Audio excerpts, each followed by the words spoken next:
Hey everybody, welcome back to another episode of CaCo Talks. Tonight, as the title suggests, we are doing the extremely popular shadow work questions prompts. If you haven't heard already, shadow work is, or the shadow work journal is something that blew up on TikTok. I want to say is the New York Times bestseller based off of a TikTok Really? trend. Yeah, it's not Wow. it like outsold Oprah or something. You know, Oprah's like always on that list, but yeah, with like no publishing, no commercial. It's like a book on you can purchase right now on Amazon. So it was a totally non-traditional method of, publishing. Didn't That know ended that. up being on New York Times bestseller because it's so people have been doing it all over TikTok, which is like I think that's fascinating. I'm like maybe that's where publishing will move from instead of being at these publishing houses where writers got to write for like however long just to try to get it in front of somebody who Yeah. gatekeeps and then they decide if it's good enough to publish or not. Fair enough. But TikTok, you can kind of put out the word, people can find it, put it up on Amazon, and then make it big.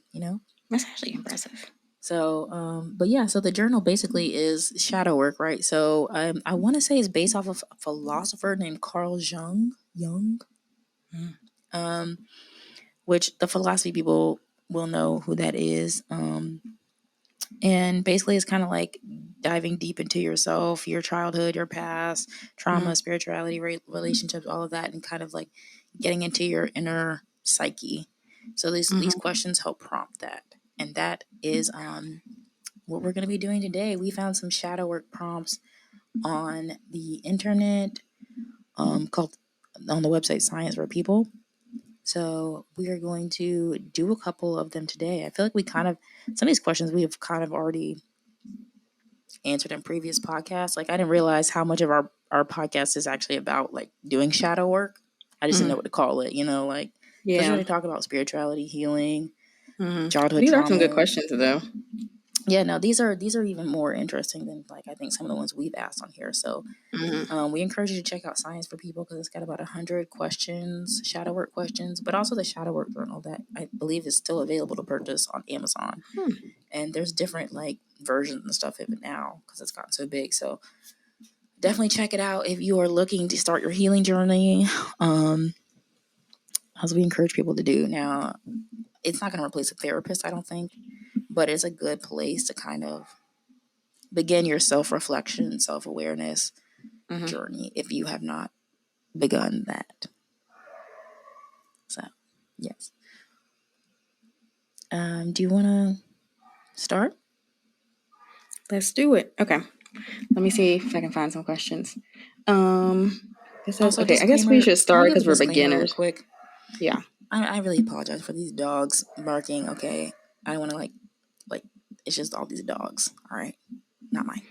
All these other animals. Okay. Courtney is not a hoarder. Okay, do not I'm not an judge animal. her. I don't have any animals, but people in the neighborhood have dogs, and they will not quiet down. Okay, so I'm just saying. I told Courtney she should just get a dog and then I'll get him to quiet down.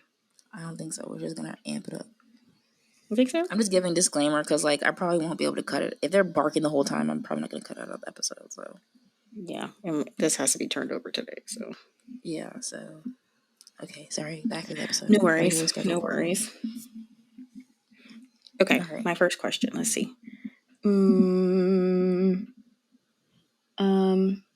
This is a good question. I guess we can both answer it too.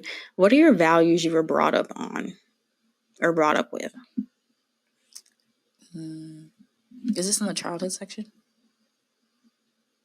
No, from beginners. It's the very first question. Oh, okay. Yeah, I guess we should answer that together, huh? I think we were brought up on, it's so funny. I think a lot of our issues now with our parents is like the difference between how we were taught to be and then the way that they are now. You know what I'm saying? So some of the values we were definitely brought up on was, I think being authentic, working hard. Okay. I think there was definitely an expectation of excellence in some ways. Like at least do your very best to be your very best and meet a standard, you know. Okay. And I think also value. I think being kind, but being authentically kind and generous, not like kind for transactional purposes. Um, Yeah, that's a good and one. yeah, and helping people when you can.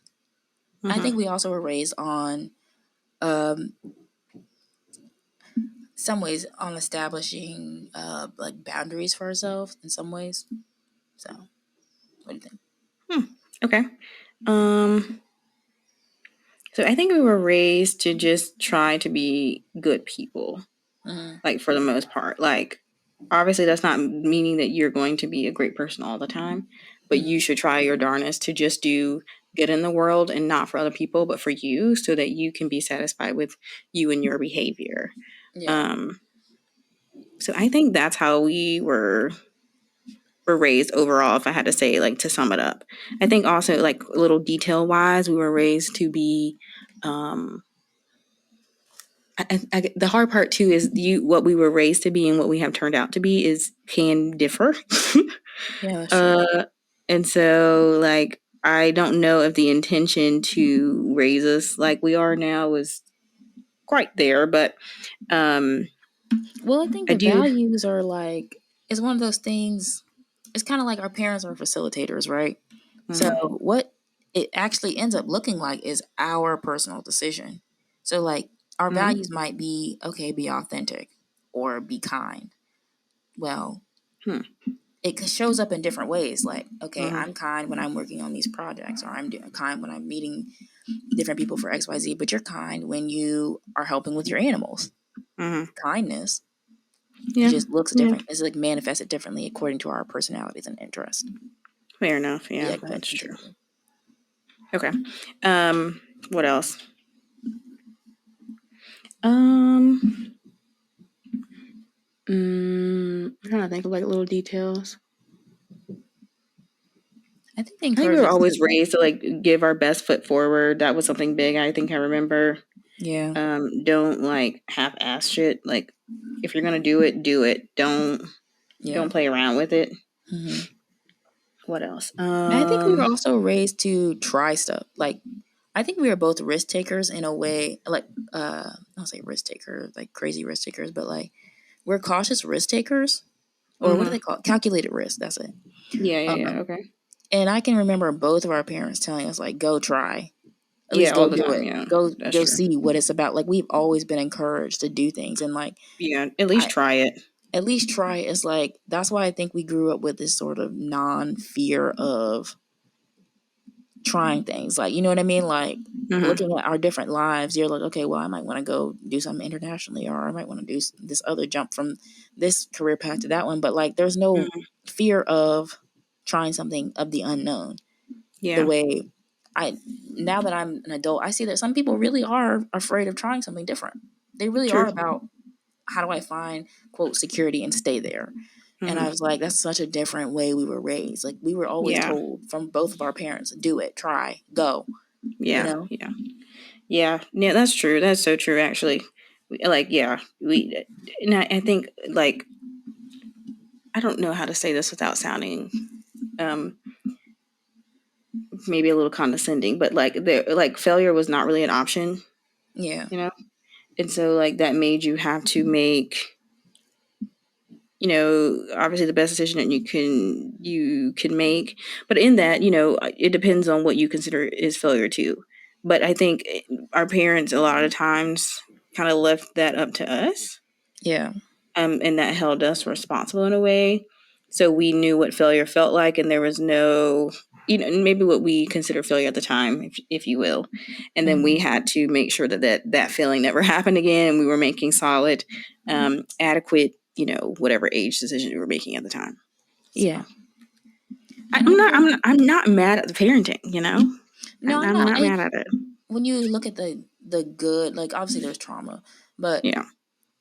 like there's some core stuff that I think we can't deny is like what helps us get through life as adults that are incredibly valuable.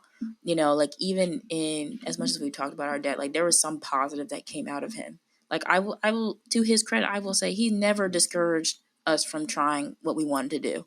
Oh, at all, yeah. Even in the midst of all the other toxicity he was bringing, it was always like, go try, go do it. The world is open to you. Or I would like to see you be better than me. Do more, and like that. If that's all he could offer for whatever, it's Thank like, you. at least take that positive. No, take that Appreciate positive. Yeah, because I'm like, I think about it now, like as an adult pursuing, both of us pursuing the lifestyles that we want. It takes the, I can do this. I can make it happen. I gotta that extra sure. oomph. And some people seriously do not have it. And I thought everybody was like that. Some people really don't. They don't, and they don't also have the support system behind them saying, you can, you should try this. Do it, make it happen. And I think too, even like without the, and which could be because we had a solid foundation, right? Even without the support system that you would think that we would have, right? Yeah. It still exists. So I guess it's in combination with you having the support initially to the point where you can like do it on your own.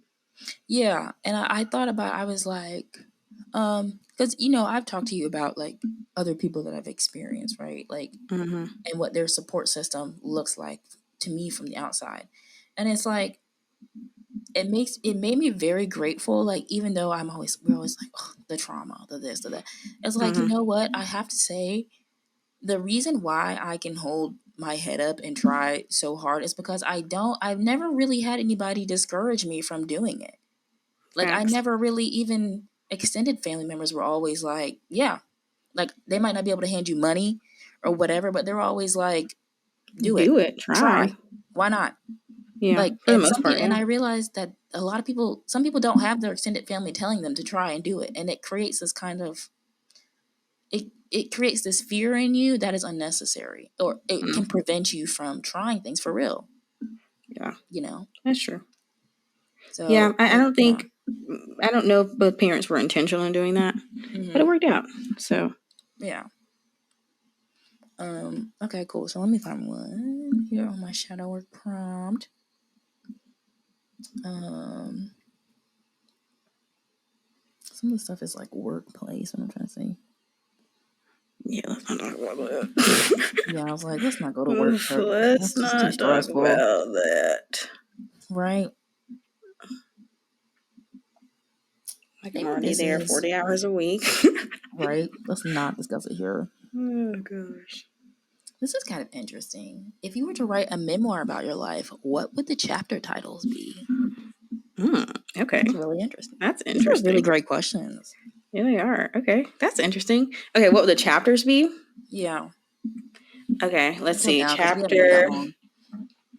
Chapter. Okay, let's only do 5 chapters apiece because that would be long. Because we could be here all day. Okay. Do you have any ideas? Because I just feel like I need to think. I would separate it obviously by years of my life. So like, the first one would be like early childhood, so to probably about 10, or no, probably to like preteen years. Really? So like 13. So I'd be like early childhood, baby Courtney. When I was still very exploratory of the world and just trying to like figure things out, right? And then the second chapter would probably be like teen years to like early adulthood. So like, or probably just teen years. So like 14 to like 18. Because that was a different time. That was like volleyball and that identity, like girl jock crisis. That's what it was, a crisis. Identity crisis. Yeah. And then college would be another chapter, because that's when I really started. That was like early artist trying to like figure out how to make films and do that kind of thing. And now post grad has been its own chapter, very different from college and everything else. So I would break it up probably according to school. But this is what I would call like my freshman year of life. This is like freshman year of life for me. These last 4 years, almost 5 years post grad, feels very much just like, what is the real world? Yeah, it's definitely not what everybody tells you it is. Yeah, And it's It's your like own nothing can story. prepare you for it. Kind of like how they say like parenthood, right? Yeah. Like nothing can prepare you for life. I don't think. Yeah. Yeah. It's quite an experience. Mm-hmm. It's quite a mental shift. It's quite a financial shift. Shit. Yeah. All the shifts. Every last one of them. So okay, so my chapters. Let's see. I would do mine probably more by like not necessarily. I mean, it's like considering age, but I would name them. Let's see. I think I would name them emotions. So Yeah. I would do confused. I would do um, angry. I would do numb. I would do um, I don't know, what would I do then? Um,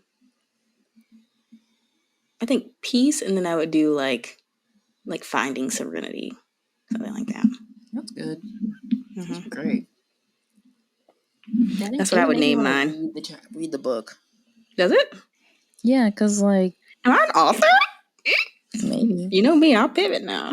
I'll pivot. Don't tell me that. No, don't tell me that.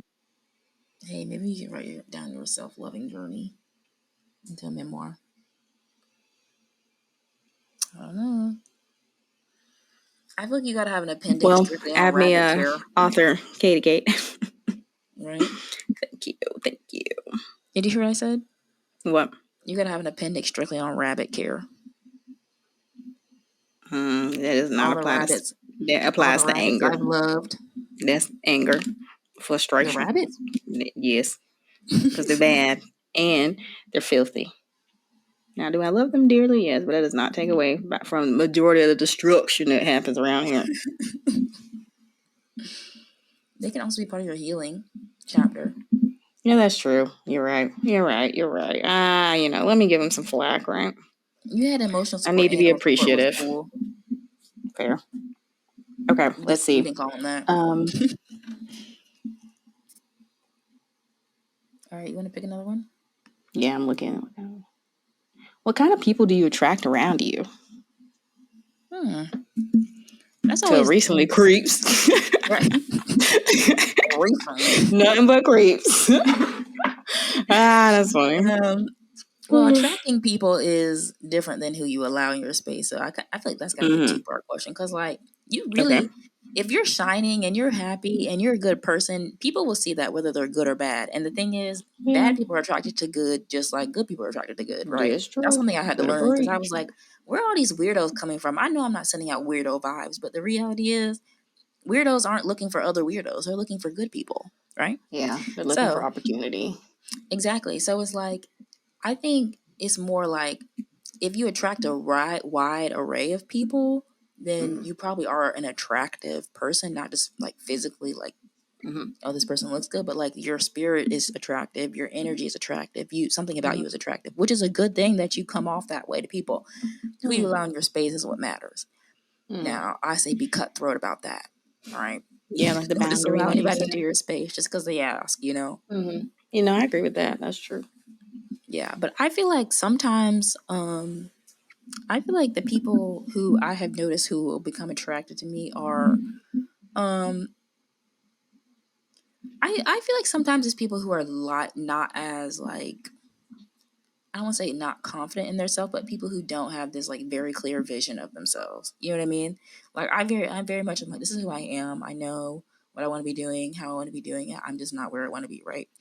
I think sometimes I notice some of the people I come around or people who come around me are people who do not have that same vision for themselves. Not in a bad way, but like they don't have this core, this is who I show up as. You know what I mean? I've noticed that. Yeah. Okay. Yeah. It doesn't mean I That's a always allow good. people in my space because sometimes that like not knowing who you are, not knowing what you want to be doing, not knowing blah blah blah, that can be toxic. Okay.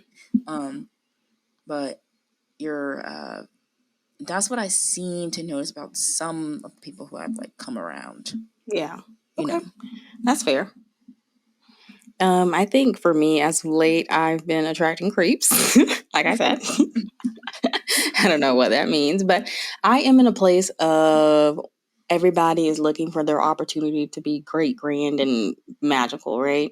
Yeah. And so what I'm learning is I don't think this is the place for me. That's all.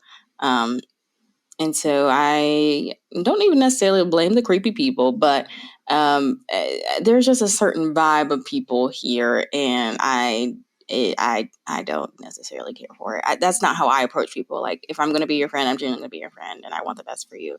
I don't know if this environment can provide that. Yeah.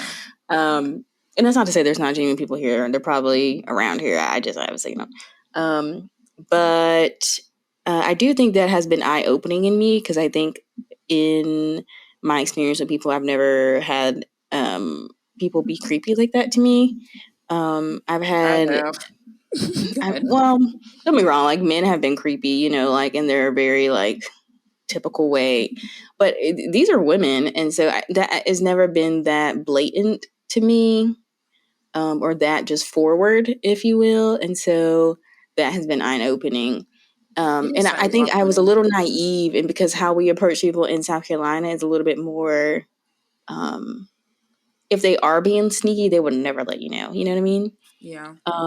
Here they're a little bit more direct in their creep.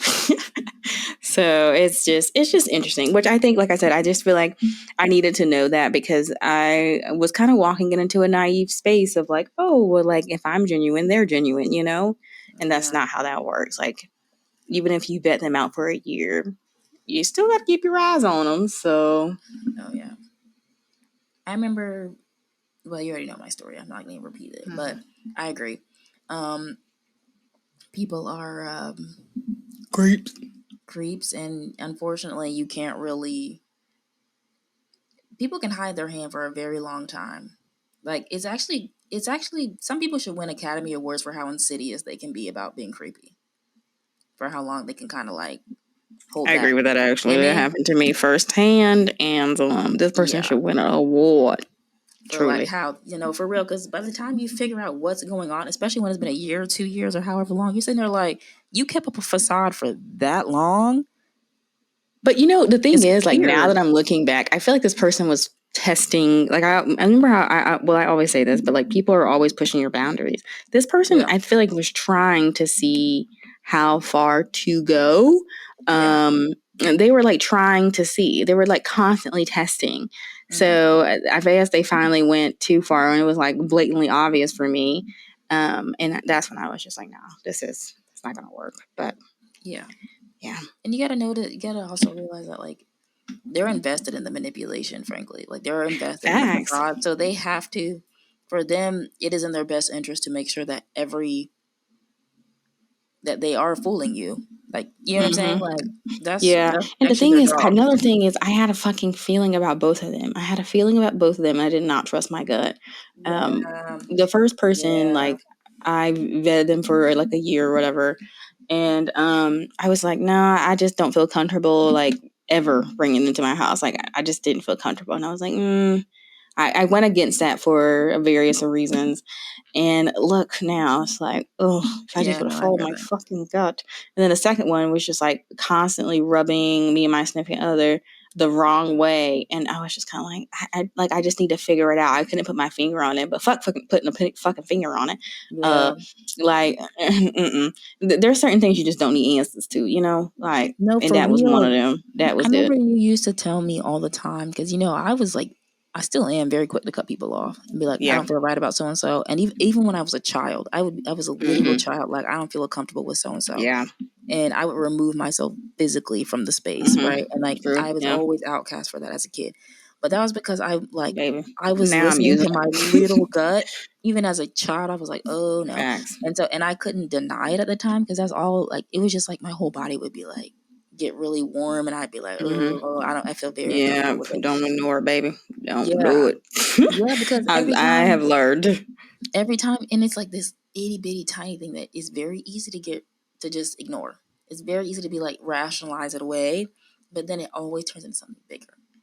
Because like Catelyn was saying, she explained her situation to me a while ago, and I was like, well, yeah, it tracks, and I remember having that same thought about the person who like pretended to be a friend to me. I was like, I don't know, I don't feel totally easy with so and so, right? And then lo and behold, some other stuff happened, and I was like, well, should have listened, you know. So, yeah, moral of the story: listen to that little gut feeling. And just because you attract somebody doesn't mean you have to accept them in your life.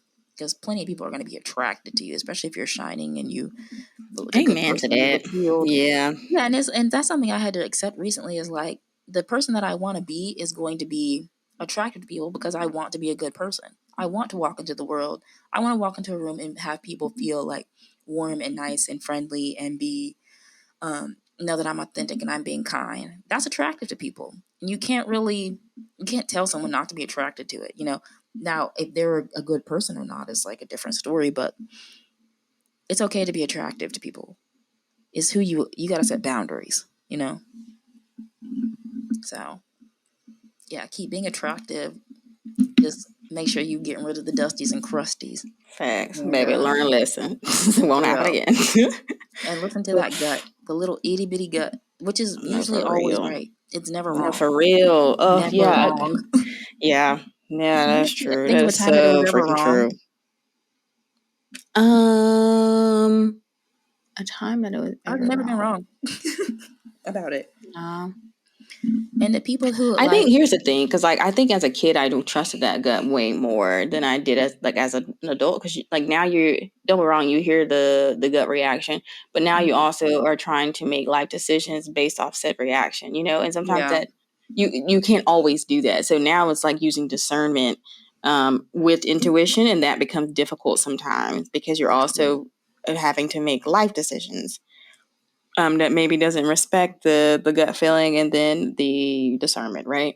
yeah. So as a kid, it was easier because I didn't have to You don't have like that discernment necessarily developed the yeah, same and I way. didn't have to do it. Like if really push came to shove, like we entrusted our parent to make sure we were bare minimum safe, That's right? true. So versus now, it's not that. It's like all on me, Yeah, all on me. I feel like I would rely on intuition even more than necessarily discernment, because discernment is sort of a logical thing. Like, okay, does XYZ line up to XYZ, right? Intuition is a straight, do I get a feeling about you or not? Like, intuition is almost like unexplainable. You know what I mean? And Yeah, but I mean, I think like okay, so like intuition. I have an intuition about like I don't know, going outside today. That doesn't mean I can't go to work. You know what I mean? mm-hmm. So like that's what I'm saying. Like it's not that clear cut. Like if I don't want to get paid, then don't go to work. So like don't be wrong. You may have the feeling, and maybe that like slows you down a little bit, makes you more cautious about what you're doing today. But I think it also like life is still lifing when these things are coming to you. Like we don't live in a society that really takes that into consideration or even acknowledges that those things exist Yeah. to for that to play a huge role in the decisions that you're making. Yeah, you're right. We are actually an anti-intuition society. For sure. Yeah. We're very much, does it Do make any what you need to do. logical sense? We're actually almost anti-discernment too, I think. Oh, for sure. I Yeah. think we're very You much should follow the be script. for sure. Yeah. You should do what society tells you to do. Yeah, which is going against a lot of times your Yeah. discernment. Oh, I for think sure. that Yeah. could be tied also to like And I patriarchy. think that is a lot of why discernment is um like even a lot of parents don't teach it out of I think trauma and different things like that. But it really makes a difference in a child. I Yeah. think. I try to pay attention to how I feel when I'm around certain people. And that Yeah. informs whether I check for the more discernment type thing. So like my first Mhm. line of defense is intuition. Like I'll say like the friend I made out here we were playing volleyball, right? And I was like, I feel good around this person. Mhm. Like I feel like, even though like we're different people, right? I don't feel like I have to be on edge.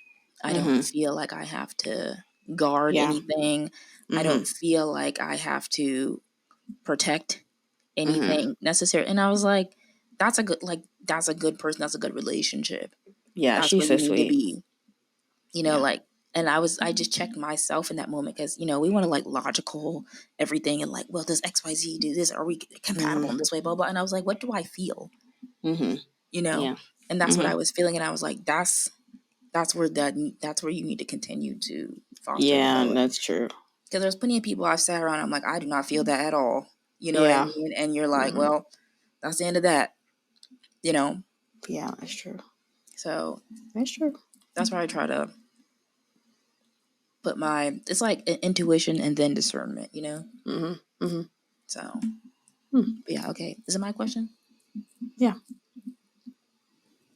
Let me see. I want to answer more than just the beginning ones. But some of these are kind of intense. We don't want to go too far on here. Yeah.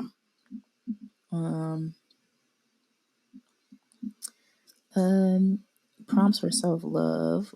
Do those. Well, these are really good. I want to do a journal with these now. No, for real. I need to do this for myself. Y'all please check this out. It's called Science for People 100 Plus Shadow Work Questions. We'll link it in the description for the video. But y'all should look into this. It's actually really, really good questions. Yeah. I'm scrolling through.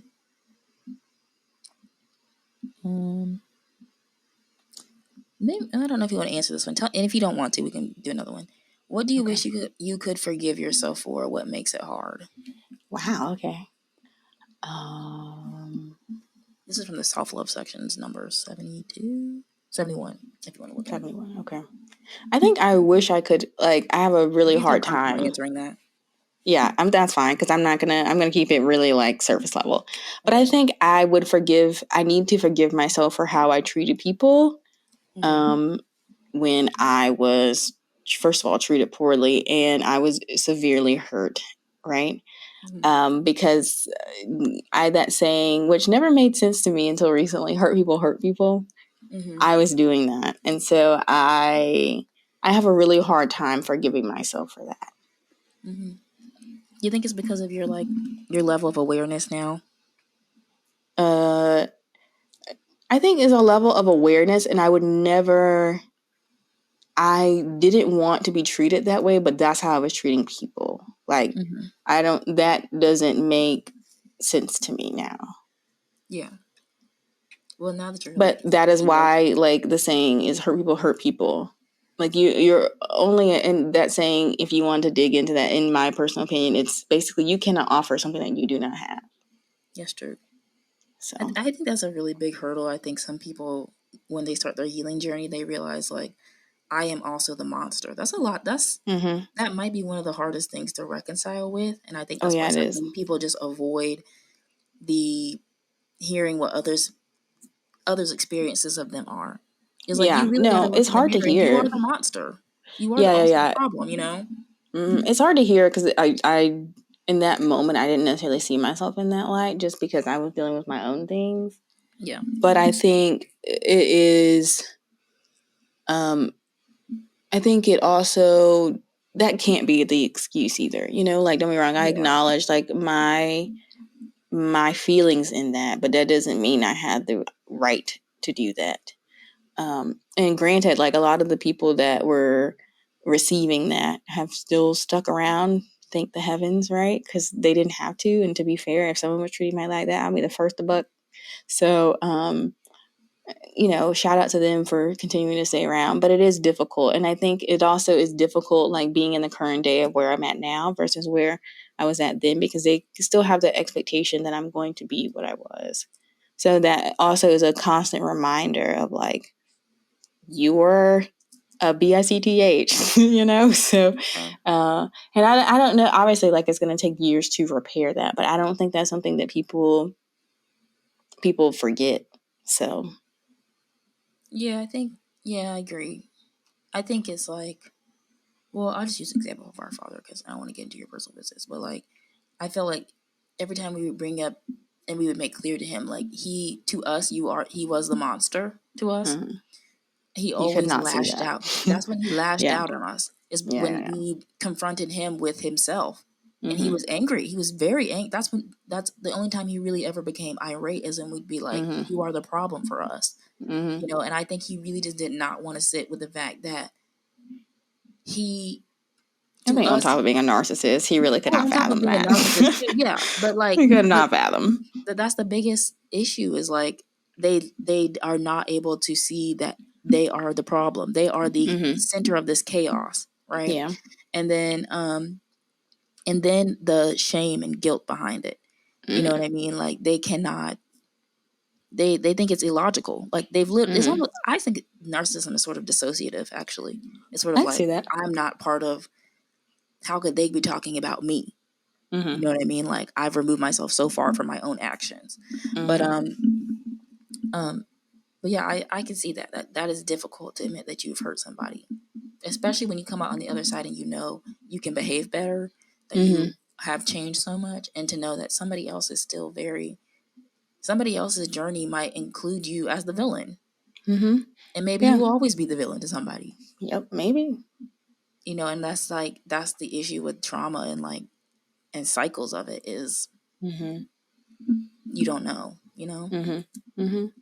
You know, it's like there's certain people who probably will always be the villain in my story. Oh It's like yeah. I'll probably Yeah. always be the villain in theirs. And that's the thing, like, and I think that's a misconception for me, is like, even though you were the villain in my story, that doesn't mean that you're the villain now. That doesn't mean you're completely just a villain. Like, I Yeah. completely understand where people are coming from. And I do try to empathize and rationalize, like, okay, where are you coming from?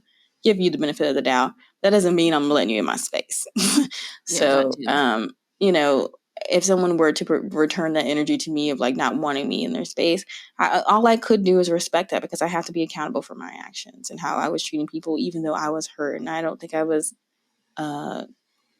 cognizant of how I was treating people.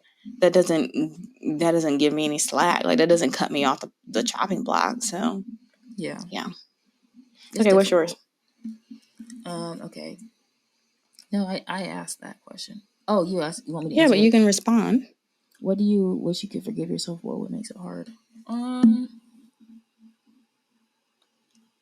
I think sometimes I wish I could really forgive myself for, in some ways, the way I treated people. Although I don't think mine went to the depths as Catelyn's.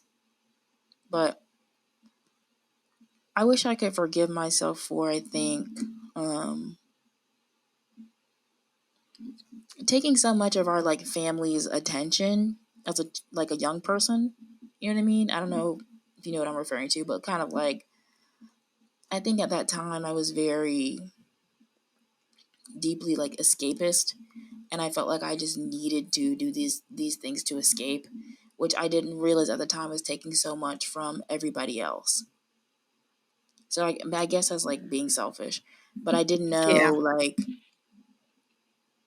I guess I didn't have another way of coping Mm. at the time, and that Mm. was the only way I felt like I could like reasonably Mm. cope, Yeah.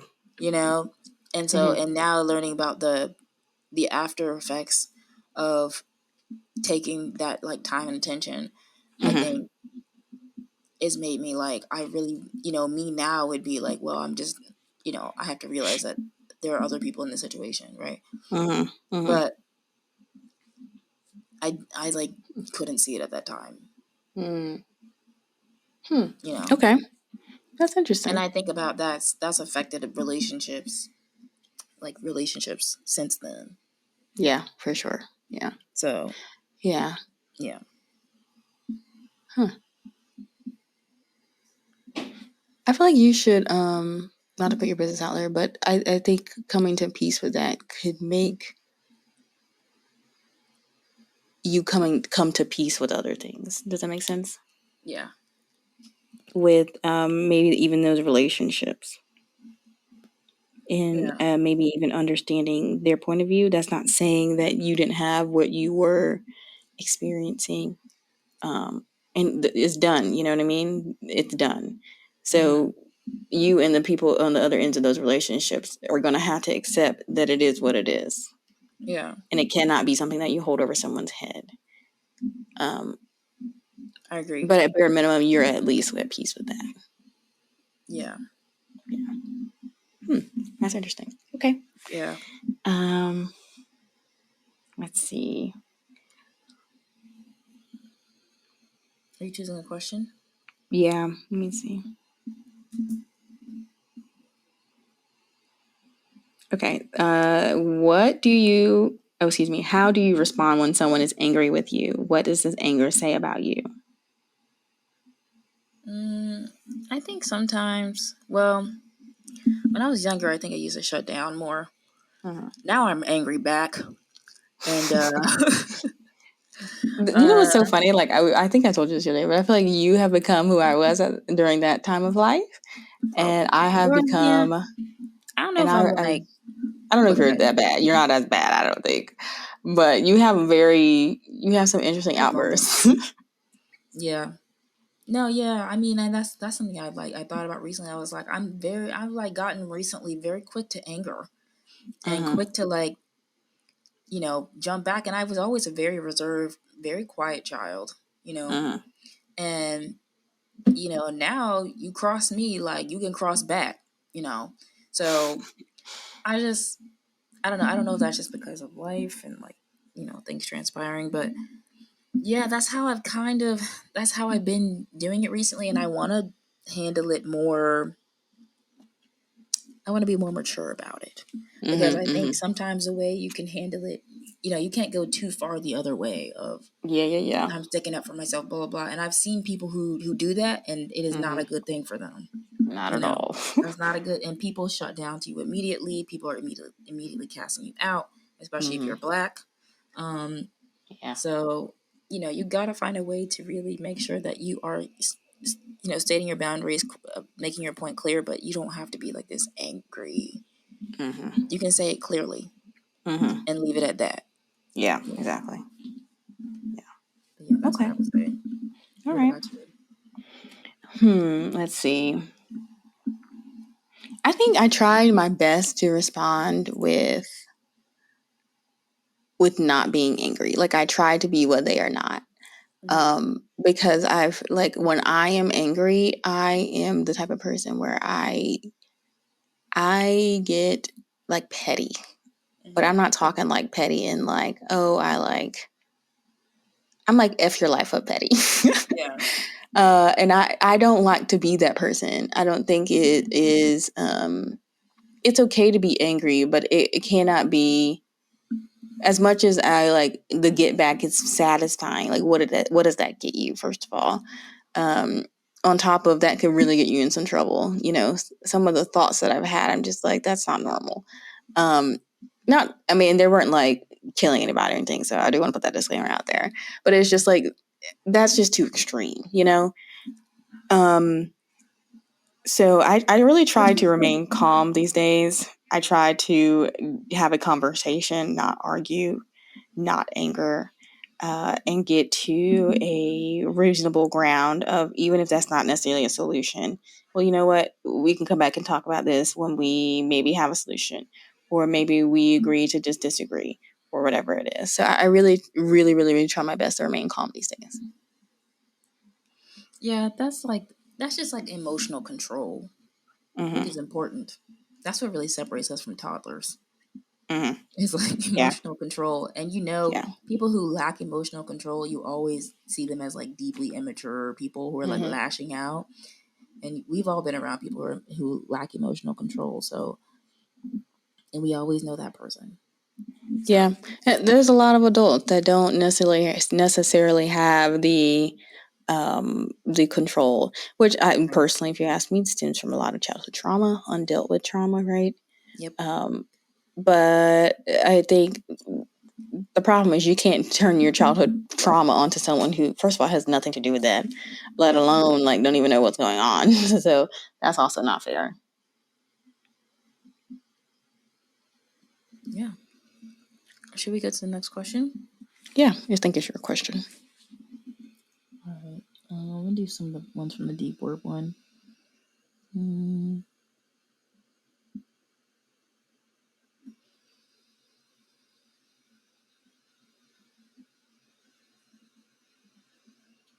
reading all of these.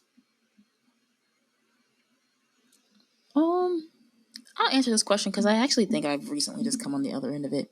What have you done that makes you feel most like a failure? And I'm only answering this because I really, at this point, I don't feel like I failed at anything. Like I Okay. really, and I'm not trying to be like, oh, my life is perfect. I'm saying that now I'm really starting to see like this is an opportunity, or like what I would perceive as a failure are really just redirections, and they're And really their things that, opportunities. and opportunities to shift lanes, shift gears, Yeah. make different changes, in Yeah. your life. And it's like, and that's why I hesitate to even call really anything I've done a failure. I used to, things that other people would consider successes. I think I was considering failures because it didn't look the way that I thought it should look, Or what society tells you it should look or like. what society says it should look like. And it's like, first off, you're on your own journey. Second off, what have you failed at? You've shifted. You're still here, still surviving. There's really no failure. You know what I'm saying? It's like I've just changed. I've evolved. I'm in a different position, which might open up other doors. You know what I mean? So, yeah, I wanted to answer that and say I actually, really, for the first time in a while, a long time, I don't feel like I failed at anything. Yeah. Okay. That's I've nice. redirected. I've learned. I've shifted. Yeah. No, I honestly would agree with that, and that I don't necessarily. I hate to say not believe, but I really don't believe in the idea of failure. I think everything happens for a reason, and it's up to you to see the benefit in this thing not going how you want it to go per se, right? Or how you thought it should go and it becoming something different. Like, to me, I learned about this thing called the burnt toast theory, and that's kind of how I rationalize what people could deem as failure. Anyways, that theory is basically, if you are burnt your toast and you have to go to work that day, and you pop in a new toast, so you're 10 minutes late, that 10-minute of you staying home fixing your toast or whatever for breakfast is happening for a reason. It may be to keep you safe. It may be to prevent you from having an accident. It may be preventing you from getting into traffic.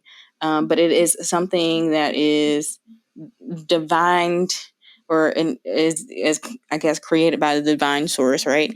To keep you, safe, in a good space, on track. All of these different things that are pushing you to be what you need to be. Yeah. So that's how I don't really, there's like nothing that I feel like I've like failed at. Even the things that people would consider failures, like, according to society, I don't consider that a failure, because I can think of one major thing that I like, quote unquote, failed at. And I thank God every day. Oh my God, that did not go through, because I would have been miserable. I probably would have been dangerous doing said thing, and so, because I wasn't happy, and I'm very all or nothing person, so that just would not have been good. Oh yeah. Absolutely not good. So I like, and I have a friend who's doing that exact thing, and no part of me is like, I want to be doing that. Like, no part. That's always the best So feeling, isn't it? yeah. When you look back and you're like, that wasn't even me. And honestly, thank God I didn't, because to be honest, I would have been up Ish Creek without a paddle. Oh yeah. Oh yeah. Yeah. Yeah. And like, we both have been through, especially these first couple of years, like out of school, we both been through ups and downs, right? Oh yeah. And it feels like at the time you're like, oh, why is this happening? Why is this happening? Why is this happening? And then I like, and think about it, because I've expressed to you so many times, like especially like coming out here and being on my own. Yeah. It's like I've had so many reservations, right? Right, and like rightfully so, but like, truth is, when I really go back and think about it, this is the most peaceful I've been in my life. Oh baby. Like, I as used to tell much you, as, remember before you moved out, I was like, bro, there is no peace like living on your own. Just have yeah, your stuff prepared so you can maintain your peace. yeah, and it's like, maintaining is obviously like its own challenge, but Oh, for sure. But the other thing is, like, you don't know until you step into that more peaceful state, And I thought even, back home, I was like very peaceful and like, oh, I've like evolved, blah, blah, blah. And I was like, there's another level to it. Oh, And now yeah. I'm like, I can't Oh, yeah. ever do that again. Yeah, I right. have to just keep going on this journey, and it's like, I'm glad I took the step, even though it felt like, oh, I'm not doing enough. I'm not doing enough, whatever. But and the thing is, now you will process. fight to maintain your peace. Yeah. Like, it's going to be difficult for something to come between that. Yeah, most definitely. And to have the freedom and agency and autonomy that I have, frankly, purchased myself at this point, I know I cannot give that up for anyone, and there's been other things that come up since then that I'm like, is that going to bring me peace? Yeah. And if it just isn't, we gotta go. Like, Yeah, for real. No, seriously. Like, nothing is coming at that cost, Yeah. And I think that's why I'm very comfortable just like not following this societal script, especially for sure. women our age. I thank God every gonna day get in that the I way was of not that child that was like subscribing to that at a very young age. Yeah. Like I feel like I was very like unbothered by society. Yeah. So I think that could be why I got it early. And it was such a, I feel like I was advocating for that at a young age, but if you can't really give that to a child. Yeah. And so it was difficult, which I think played into me being a difficult child. But there's nothing like it, I promise you. Oh yeah. There's nothing There's like really it. no price tag on it. Like, it's like, yeah, I wish things were cheaper or that I was just more affordable. But the other thing is, like, what is the alternative? No, seriously. And a headache every day, right? No one can convince me that is not worth it. Change it. Like, you just be screaming at the wall because it's not gonna happen, Yeah. And I think the ultimate peace is when you, even if that is going on around you, you maintain your peace. That has been a game changer for me. If someone is coming at me and they are not peaceful, you are not getting me out of my character of peace. I refuse. That pisses me off more than anything. Baby, that right there is that's something different. That right there is something different. Ooh, that would rile up my ex roomies, because I was like, I would just be like, I gotta go. I'm not. You're not gonna about to shake me. I've always been able to do that. You're not about to shake me. Yeah, you're not about to shake me. Like, I think now you're a little bit more shakeable, but now I'm more shakeable because I'm just like, I'm interacting with the public. Yeah, in like some ways, but that situation, I was like, absolutely not. Yeah, absolutely not. I just packed up my shit and left. Facts. Good luck. That's how you do it. I'm so serious. Yeah. No, seriously. Yeah, that was an extreme. Yeah, that was an extreme. So that right there, to be fair, like, even if you weren't, prioritizing peace, that was your best bet. Oh yeah, packing your stuff up at night and leaving, because those girls were hostile. I looked in the day in their face, packed my shit and left. Which is ironic because they really try to like intimidate or whatever, and I was like, you ain't doing shit. I'm picking up this U-Haul, getting my stuff, and leaving. Goodbye. Never see you again. Don't talk. If you see me in public, act like you don't talk to me. Don't know you. So serious. Baby, don't shoot. You ain't gotta worry. I'm ducking and dodging. Okay. Exactly. Goodbye.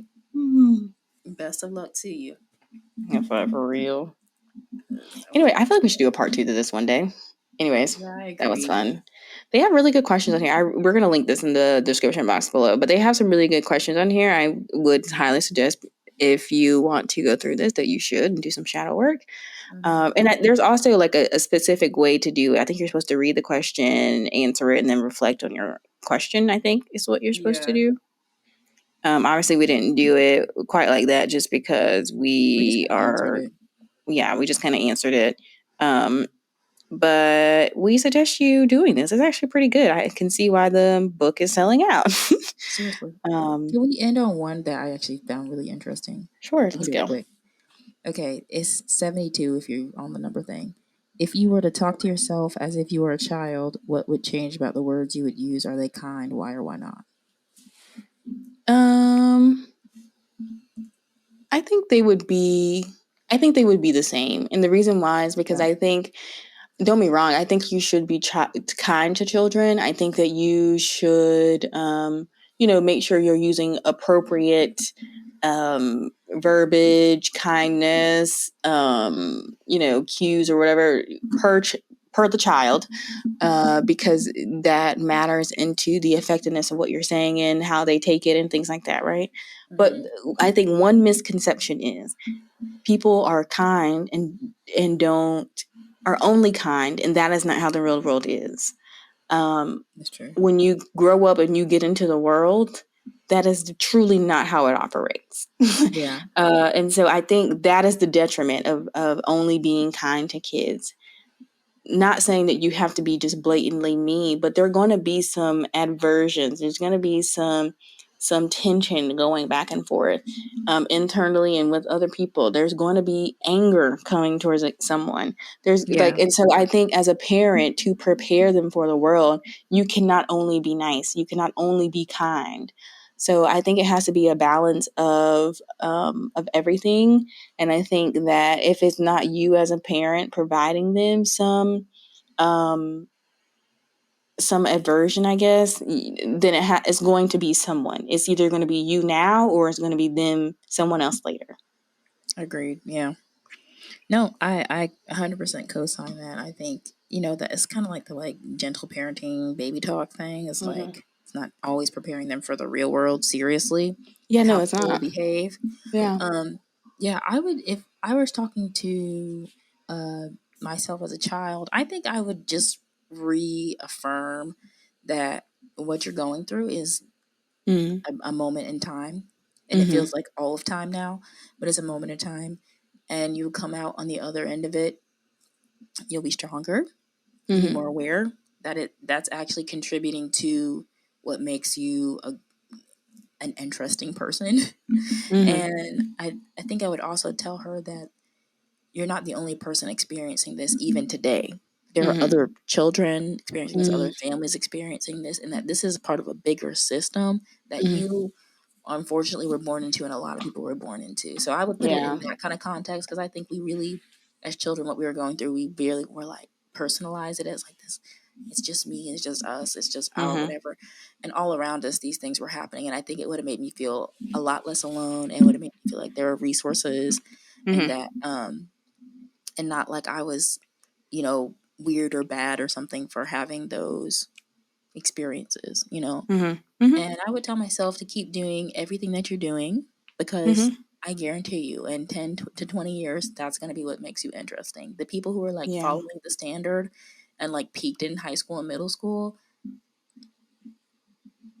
no offense, they're not the interesting humans of the world. They're not. Okay. And we all can attest to that. So I say keep doing what you're doing. Fair enough. Yeah. I completely hear what you're saying. And I think that's very fair. Yeah. Yeah. Yeah. Because I do think that I wonder because I think as kids you're it's hard to see the big picture, right? Yeah. Because I would love to be oh, I wish my parent would listen more. I wish my parent would X, Y, and Z more. Yeah. And those things if I look back on it, it wasn't that mom wasn't listening necessarily. Or to be fair, it wasn't that Anthony wasn't listening. I think the difference is Anthony didn't want to hear what I had to say. Yeah. He heard what I said, but he didn't want to hear what I had said. Anyways, Mom, it wasn't that she wasn't listening. I wasn't in a place to acknowledge that she was listening because I was just so angry. That. And so, also, you have to realize as parents, they're making all kinds of compounded decisions all the time. Yeah. So sometimes they are listening and physically cannot act on anything. Yeah, I mean? And nothing's changed, Yeah. Just because they are listening. And I think a lot of times, and I will admit to this, I really thought that oh, well, she's my mom, she can change the problem. Even though our mom was very much, she was that mom that was I'm holding you responsible. Yeah. But in those moments of despair, I really was oh, she can fix this.